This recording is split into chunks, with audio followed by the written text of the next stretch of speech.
Giving birth in ancient Rome was a terrifying experience, and for many Roman women, childbirth wasn't just painful, it was a literal fight for their lives. In fact, one Roman woman died for every 100 births. That's a lot higher than today's standards, which means that the chances of dying during labor and delivery were pretty high. So let us take a journey back to ancient Rome and learn about how women gave birth in the Roman Empire and what terrified them most about the process. You'll be glad you did, because if you like this video, we have tons more where this came from. But first, don't forget to hit that subscribe button.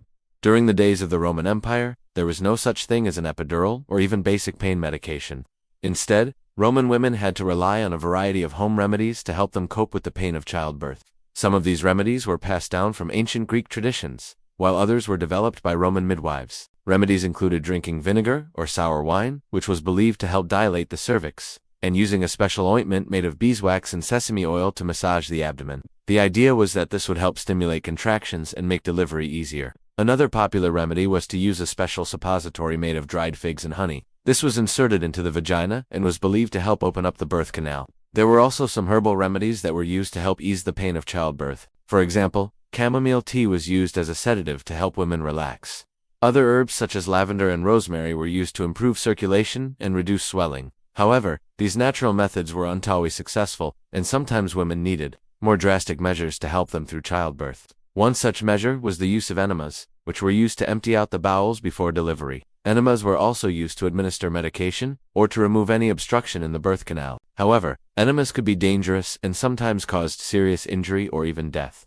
Another common practice was the use of a special girdle called a tourniquet. This was a tight band that was wrapped around the woman's stomach and was used to put pressure on the uterus. This helped to slow or stop bleeding after delivery, but it could also be very painful and cause long-term health problems for the mother. Despite all of these measures, childbirth in ancient Rome was still a dangerous and traumatic experience. Many women died from infections, hemorrhaging, or simply the physical trauma of giving birth. The lack of anesthesia meant that the pain was excruciating and often prolonged. The lack of sterile instruments meant that even a small cut or tear could turn deadly. One of the biggest fears that Roman women had about childbirth was the possibility of a prolonged or obstructed labor. This could happen when the baby was in the wrong position or if the mother had an unusually large baby or multiple babies. A prolonged labor could lead to exhaustion, infection, and even death. To try to prevent this, Roman women would often walk around or bounce on a special ball during contractions. This was meant to help the baby move into the right position for delivery. They also tried to keep the labor short by avoiding talking too much or making any unnecessary movements. Of course, these methods weren't foolproof, and many women still experienced long and difficult labors. Another common fear was the possibility of giving birth to a stillborn baby. This was a devastating possibility for any mother, and it was especially tragic if it happened after a long and difficult labor. Stillbirth could be caused by a variety of factors, such as a problem with the placenta or umbilical cord, or it could simply be due to chance. There was really nothing Roman women could do to prevent stillbirth, but they did have some rituals that they believed could help ensure that their babies were born healthy and alive. One such ritual was the use of amulets and charms. These were small objects that were worn or carried on the body and were believed to have magical powers. Some common charms used by Roman women were a small bag containing a live fish, a ring with a bezel set with precious stones, or a bracelet made of gold or silver.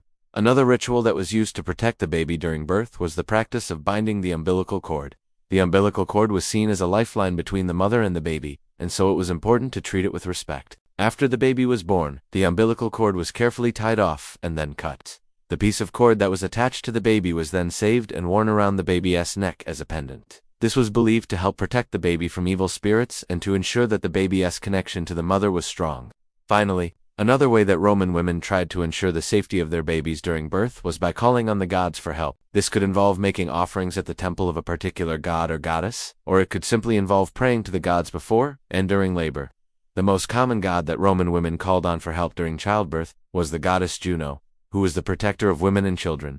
In addition to these rituals, Roman women also took a number of precautions before giving birth to try to ensure a safe delivery.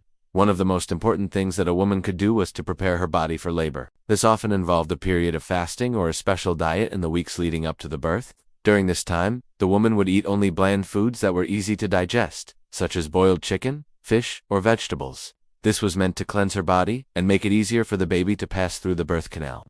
Another precaution that women took was to have a skilled midwife attend the birth.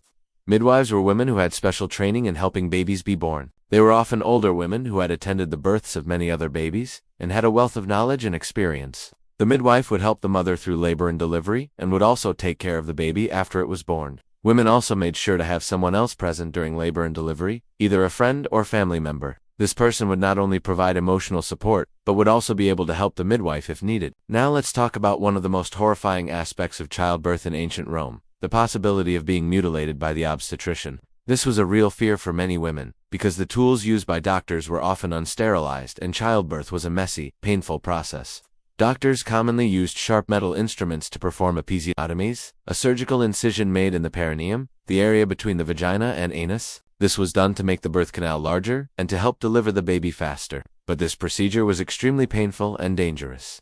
If the doctor was unskilled or if the instruments were contaminated, the episiotomy could lead to infection and further complications. And to top it all off, women were routinely subjected to a postpartum examination by the obstetrician. This was done to check for any damage or abnormalities, but it was also done in a very insensitive and degrading manner. The obstetrician would enter the woman's body without warning and perform a digital rectal examination and even insert fingers into the vagina to check for tears or injuries.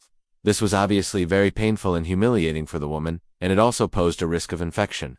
Despite all of these dangers and fears, childbirth in ancient Rome was an incredibly powerful and transformative experience for women. It was seen as a test of their strength and endurance, and those who survived were rewarded with the admiration and respect of their community. For many Roman women, the desire to have children and the determination to overcome the risks and challenges of childbirth were strong enough to push them through the pain and trauma of labor and delivery. Now it's time for you to give us your thoughts. What was the most shocking thing you learned about childbirth in ancient Rome? And do you think the risks and challenges of childbirth were worth it for the Roman women who survived? Share your thoughts in the comments below, and then click that subscribe button because we've got tons more videos where this came from.